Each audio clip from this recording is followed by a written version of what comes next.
দর্শক আপনারা দেখতে পাচ্ছেন এই মুহূর্তে কিন্তু নগরীর 2 নঙ্গে তিনি ব্লকেট করা হয়েছে। গতকাল কাকরাইলে গণ অধিকার পরিষদের সভাপতি বিপিন নুরুর উপর হামলার প্রতিবাদে কিন্তু আজকে চট্টগ্রামে ছাত্ররা বিক্ষোভ চলছে।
প্রতিবাদ জানাচ্ছি, আপনারা এই সরকার ক্ষমতায় থাকবেন কিনা আগামী 24 ঘন্টার ভিতরে তা ফয়সালা করবে ইনশাআল্লাহ।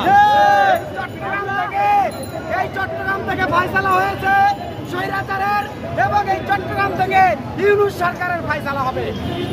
আমরা ইউনূস সরকারকে এই দেশের ক্ষমতায় বসিয়েছি স্বৈরাচারকে এই দেশ থেকে বিতাড়িত করার জন্য, স্বৈরাচারকে সেফ এক্সিট দেওয়ার জন্য নয়। স্বৈরাচার